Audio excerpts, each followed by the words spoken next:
আজকেও সকাল সকাল ধান ঝাড়ার কাজটা শুরু হয়ে গেছে। শুধু ধান ঝাড়ার কাজই নয়, ধান উড়ানো, গাদা দেওয়া সব কাজই আজকে কমপ্লিট হয়ে যাবে।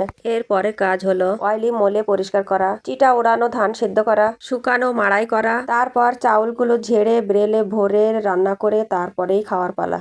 তো যাই হোক, এমনি ভাবেই চলে গ্রামীণ জীবনযাপন। তো গতকাল ধান ঝাড়তে ঝাড়তে অল্প কিছু ধান বাকি ছিল, সেগুলো আজকে সকাল সকাল ঝাড়া হয়ে গেছে। এদিকে আমি চলে এসেছি রান্নাঘরে সকালের খাবারের জন্য কিছু খিচুড়ি রান্না করব। খিচুড়িটা আমি মসুরির ডাল দিয়ে রান্না করব।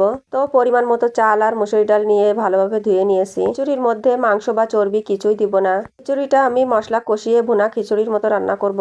তো পাতিলের মধ্যে পরিমাণ মতো তেল, লবণ, হলুদ, মশলা বাটা দিয়ে ভালোভাবে কষিয়ে নিব।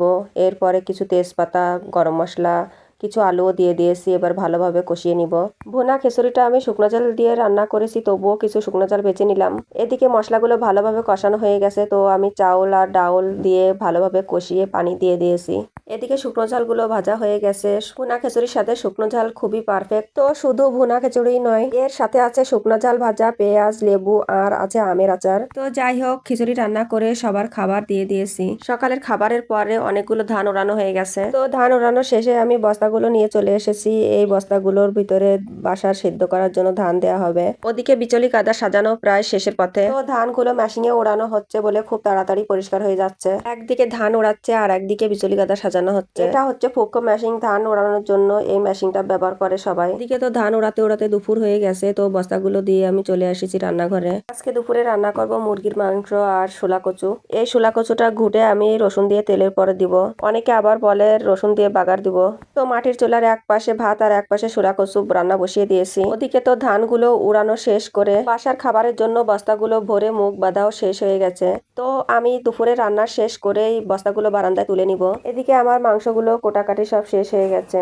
ওদিকে শোলা কচু রান্নাও প্রায় শেষের পথে। এবার তেলের উপর দিতে হবে, তো পরিমাণ মতো তেল দিয়ে কিছু রসুন ভেজে নিয়েছি। এর ভিতর কিছু লেবুর পাতাও দিয়েছি। লেবুর পাতা দিলে খুব সুন্দর একটা ফ্লেভার আসে। এবার রসুনগুলো লাল লাল হয়ে গেছে, তো আমি কচুগুলো ঢেলে দিলাম। আমি তো এইভাবে শোলা কচু রান্না করি, খেতে খুব মজা হয়।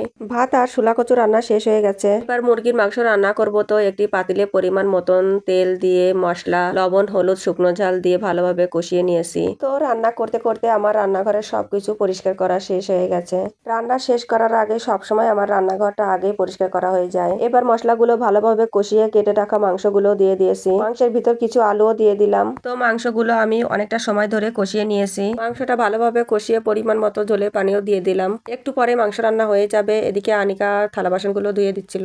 এই তো আমার মাংস রান্না হয়ে গেছে। এর উপর কিছু মশলা গুঁড়ো ছড়িয়ে দিলাম। রান্না শেষ করে এসে দেখি আলিশা ব্যাগ নিয়ে চলে এসেছে ধান নেওয়ার জন্য। এগুলো বিক্রি করে নাকি পাপড় কিনে খাবে। তো ব্যাগে কিছু ধান নিয়ে পাকা বুড়ি তো অনেক খুশি। উঠানে ধানের বস্তাগুলো এখনো পড়ে আছে। ওদিকে বিচলি গাদার কাজ এখনো শেষ হয়নি। সার আব্বু ধানের বস্তাগুলো বারান্দায় তুলে দিত। বিচলির গাদার মাথার ছাউনি দেওয়া হচ্ছিল, তো আলিশার আব্বু বিচলির গল্লাগুলো উপরে চেলে চেলে দিচ্ছিল। বিচলির গাদায় এখনো অনেক কাজ বাকি আছে, তো আলিশার আব্বুর জন্য দাঁড়িয়ে থেকে লাভ নেই। আমি নিজেই একে একে বস্তাগুলো বারান্দায় তুলে নিলাম। কোনো কোনো বস্তায় 1 মণ করে ধান আছে, আবার কোনো কোনো বস্তায় 1 মণের বেশিও ধান আছে। এই সবগুলো ধানই বাসায় খাবারের জন্য সিদ্ধ করা হবে। তো মাঠে এখনো এক জায়গার ধান আসতে বাসায় বাকি আছে। সেই ধানগুলো ঝেড়ে বাসায় রেখে দেবো সিদ্ধ করার জন্য।